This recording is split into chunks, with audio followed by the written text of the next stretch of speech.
ụmụ Igbo anọ m na Amaeze Oraukwu ka nọ na Anambra steeti. Mma iflaba bụ nwaanyị ajadu ka ọ bụ. And mma iflaba nwe eye problem. Ọ mmadụ na-ejide wee na-aga. Somebody batara be ya wele na etinye ụzọ na compound. You watch the video. Life in Oraukwu now. Nwaanyị ajadu ka bata na-ekebi ọkala na igwe na ndị otu ya. Onye ka asị wee nọrọsịa wee na-eme ihe a na-eme. Life in Oraukwu, Amaeze village Oraukwu. Life.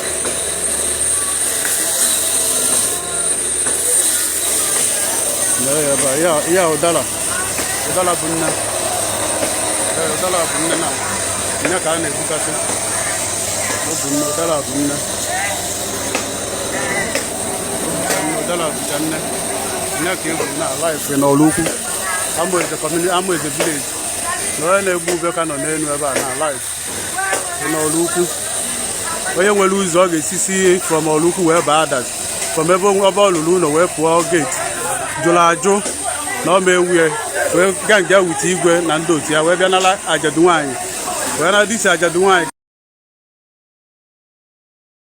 onunu ha wee kpa nketa anụnwa wee bịa nara nwaanyị ajadu anya anaghị etigbusicha unu ncha niile negodo unu enu mgbe ochie ịlụtara ị nwere ebe isi aga ozu họrọ na ọka ịbịa chụpụ nwaanyị ajadu abụ compound mami ya somebody chọrọ ka ụzọ ọ ga-esi wee na-abebe ya dị n'ime compound a o jiri because of oji ego maybe na o nwere power wele bata be nwa ọmị a with four bata tiwara ụzọ with power nwere with igwe because I saw igwe in this afọ igwe ndị village na that video but I tiwara ya igwe ndị Oraukwu I saw him on that video tiwara ụzọ by force kind from mommy a ka mara ihe menụ mommy biko achọrọ m ka egwu ụmụ Igbo ife menụ ihe mere na ọbụna na-abịala ya na di nkele ekele kesiele ha na o mechaa ya ọlụsịa unu ya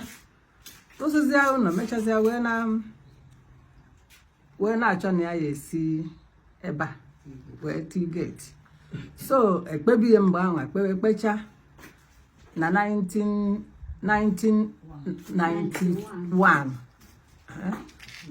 o wee kpechaa ya eweghasị anya tinye ụzọ ya ben na nke a bụ ụzọ dị ya tinye ya ebe a so akwụghị ekwuchie mgbe ahụ o wee mesie wee kegharịa ana wee were saịdị anyị n'azụ ebe a wee nye nwa nke diọkpara ha si na ọnha ya enwe ebe ahụ werezie nke diọkpara ha na-akọ na mgbago nye anyị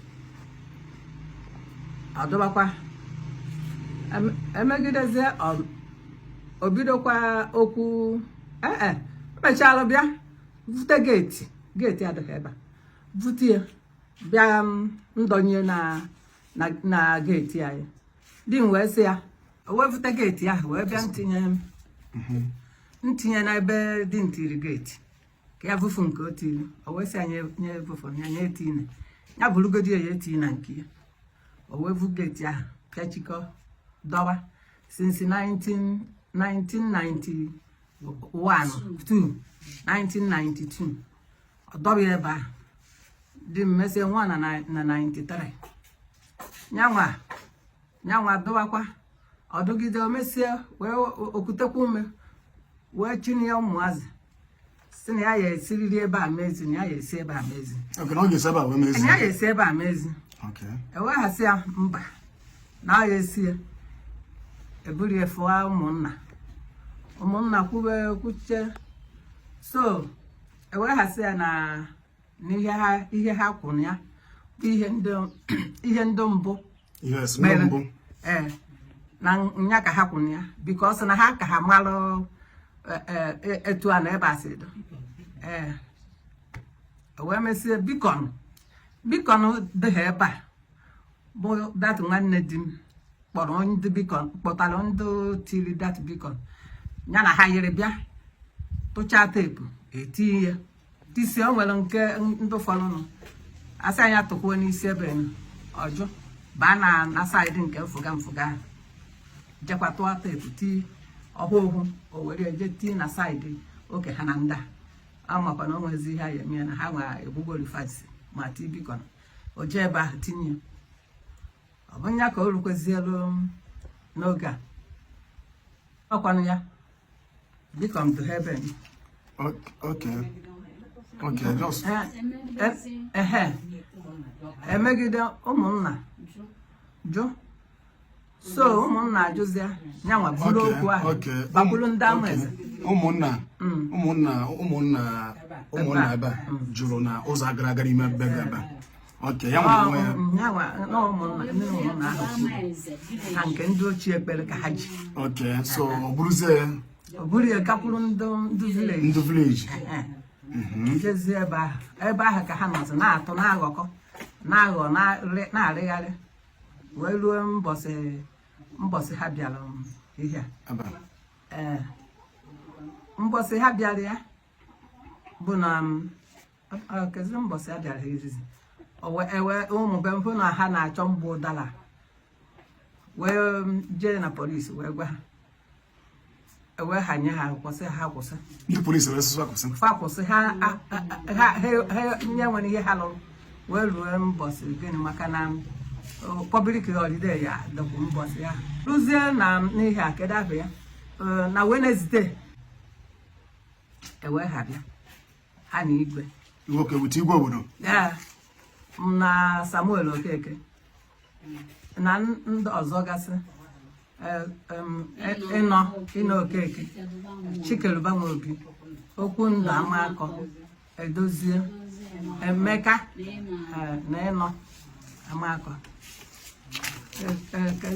so ha niile nọrọ ebe a wete ndị sekuriti akpọ wee bịa ha wee nọrọ wee gbubo ụdara wee gbubi ya wee na-ahụ ha na-agwa ha stil ama agba mbọ rigoro ya gbusichachachasịa ya buru ube bufu ka egbuchara avụọ ya n'ugwu ka adụcha na ọya ekunizi mesie ebe nzosiri ojoko gị niile gbusia ha ncha banana nke na wefụtagoro ogene ha ncha niile egburu ya ma ọha ntiri ma akwụoru ma painapụl kere afọ ya shuga ken dịcha ebe wosichasịa ihe niile ha ncha niile ihe niile ntiri ebe a bụọ ha ncha niile na-asị na ha nwabe ụlọ ya ha ya polisi ha ya akpọta ha kpọta ọbụrụ amị ha ngwa na n'ihe ahụ ha kwuru na ya eme mebe na ha ntianụ mkpọ na ntiri onwe ihe ọzọ ya eme okay ma ka m jụọ gị mma eweniwe so ndị ụmụnna jụrụ na ụzọ ha gara abịa ba onye ahụ ejere jekwuru ndị obodo ndị vileji yuze ndị vileji ma igwe bịazie with sekuriti na ụzọ ga-agara n'ime kọmpand gụ na-egbutu isi osiri ihe dị ebe a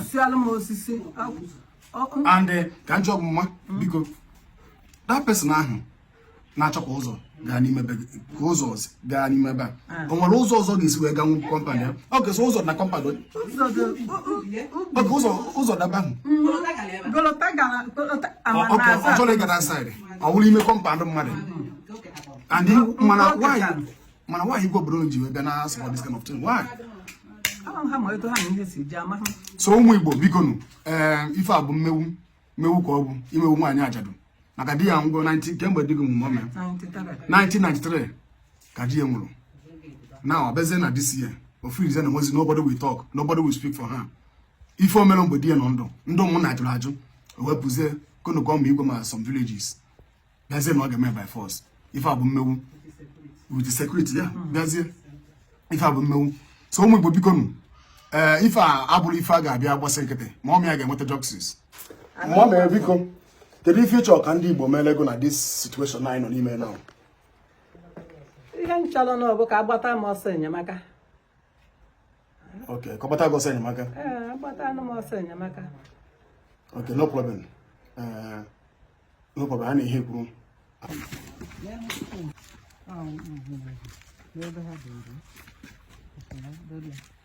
I want to understand. Ofuma, okay. Okay, how good in car? Okay, how to eat news? Okay, how to eat news?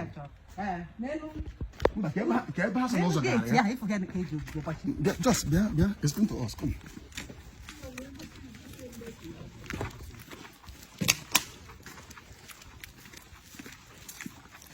What is it called? Okay, gate here. Nilo.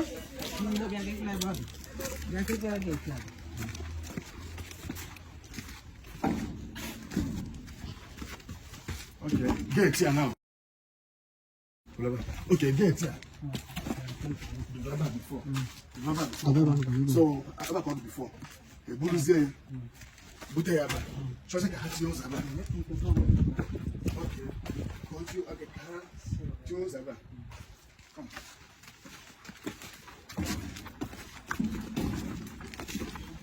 Okay. What's going to do? Okay. Get here. I tell you about those guys ever. Those guys ever. See ever. Here come the man. Here come the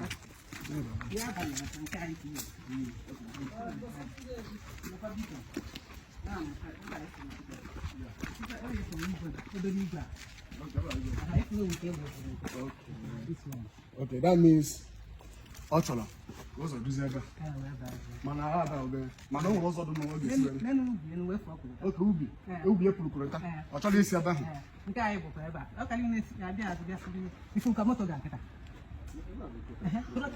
no, I wouldn't be there. Where could you are? Okay, guy, where put it ever. Where was it as you do, guy, when you put your alarm here? Okay, we know, I'll show you your brain. Okay, yeah, for Roma, give me. It's a dear banana,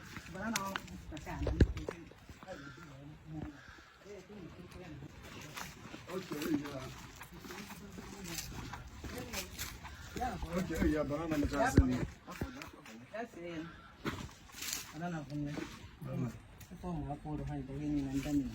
Okay, so that means only an answer not your ozo gaba, Nasmos nozo gagaba.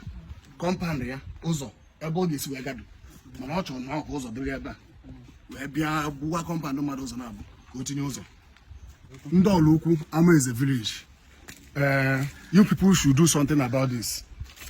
Ebe umunna this place. Kugoku wese na otoro mo n'ụzọ agalaga ime compound nwanya ajadua. Now, onye ahụ si na ọchọ ka ụzọ ga ebe a jezie kpọta igwe kpọtazie some of the people. Maybe na onye ahụ nwere connection, no, maybe onye ahụ so na ndị cabinet, I don't know. There's a use airport nwere. There's a use airport nwere. The security n'ụzọ ga ebe a. Mom, I need to get justice. Because ka afọ onye tiri ka afọ da ma no tiri ụzọ ba ka afọ ya. Ka afọ ya. Innocent again. Innocent Amako. Now Amaeze village. Oraukwu. So at last, mommy again want justice.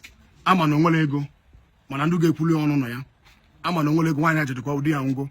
Mana ndu ga-ekwuli ọnụ ya no ya. Chineke ga-ekwuli ọnụ ya. Imewu nwanya ajadu adịrọ mma.